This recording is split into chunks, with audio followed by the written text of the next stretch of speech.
Hello friends, ഇത് നമ്മളൊരു ചെറിയ കുക്കറി വീഡിയോ ആണ് ചെയ്യുന്നത്. Strawberry jam. അപ്പോൾ നമ്മൾ സ്ട്രോബെറി ഒരു 250 ഗ്രാം എടുത്ത് കട്ട് ചെയ്ത് മാറ്റി വെച്ചിട്ടുണ്ട്. പിന്നെ നമുക്ക് വേണ്ടത് കുറച്ച് പഞ്ചസാരയാണ്. ഒരു 100 ഗ്രാമൊക്കെ മതിയാവും, കാരണം സ്ട്രോബെറി മധുരമുള്ളതാണല്ലോ. പഞ്ചസാര ഒരു 100 ഗ്രാം എടുക്കുന്നു നമ്മൾ. പിന്നെ ഒരൊറ്റ ഇൻഗ്രീഡിയൻറ്റ് കൂടെ മതി ഇതിന്, അല്പം നാരങ്ങ നീര്. പാൻ അടുപ്പത്ത് വെച്ച് ചൂടായിട്ടുണ്ട്. അപ്പോൾ അതിലേക്ക് നമ്മൾ ഈ മുറിച്ച് വെച്ച സ്ട്രോബെറി ഇടണം.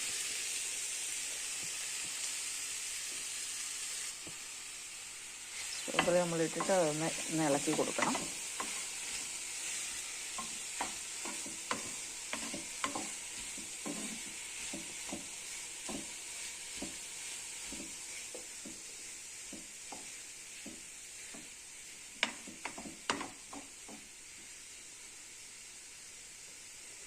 അപ്പം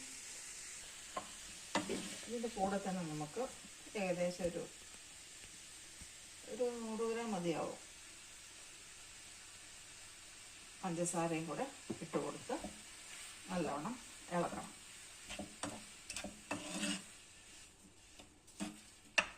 സ്ട്രോബെറിയുടെ പുളി അനുസരിച്ച് വേണം. വലിയ പുളി ഇല്ലാന്നുണ്ടെങ്കിൽ പഞ്ചസാരയുടെ അളവ് കുറയ്ക്കാം. പുളിയുള്ളതാണെങ്കിൽ നമ്മൾ അല്പം പഞ്ചസാര ഇട്ട് കൊടുക്കണം. ഇതിപ്പോൾ ഒന്ന് സോഫ്റ്റ് ആകാനായിട്ട് തുടങ്ങിയിട്ടുണ്ട്. ഫ്രൂട്ട് ആയതുകൊണ്ട് പെട്ടെന്ന് തന്നെ ആകും. പഞ്ചസാര എല്ലാം ഉരുകി അപ്പം വെള്ളമയത്തിലേക്ക് വന്നിരിക്കുകയാണ്. ഇത് നല്ലോണം ഇതൊന്ന് വെന്ത് അലിക്കണം. അപ്പം അതിന് നമുക്കൊരിച്ച സമയം കൊടുക്കണം.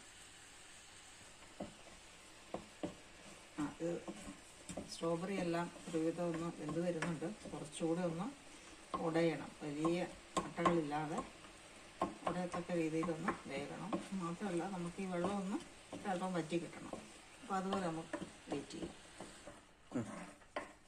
ഏകദേശം അതൊന്ന് വറ്റിയിട്ടുണ്ട്. പഞ്ചസാരയൊക്കെ നല്ലോണം അലിഞ്ഞു, സ്ട്രോബെറിയൊക്കെ നല്ലോണം അലുത്തിയിട്ടുണ്ട് ഒരുവിധം. ഇത് കൂടുതൽ വേണമെന്നുണ്ടെങ്കിൽ കുറച്ചുകൂടെ വെക്കാം, അല്ലാന്നുണ്ടെങ്കിൽ നമുക്ക് ഇത് അവസാനിപ്പിക്കാം. കാരണം വെച്ചാൽ മതി, നമ്മൾ വീട്ടിലുണ്ടാകുന്നതാണല്ലോ. ഇനി ഇതിൻ്റെ അവസാന ഇൻഗ്രീഡിയൻ്റായ ഇച്ചിരി ലെമൺ ജ്യൂസ്, നമുക്ക് പെട്ടെന്ന് കേടാകാതിരിക്കാനും ഒരു ടേസ്റ്റിനും കൂടിയാണ്. അത് ഒഴിച്ചിട്ട് നമുക്ക് ഓഫാക്കാം. ഇത് തണുത്ത് കഴിയുമ്പോൾ കുറച്ചുകൂടെ കട്ടിയായിരിക്കും.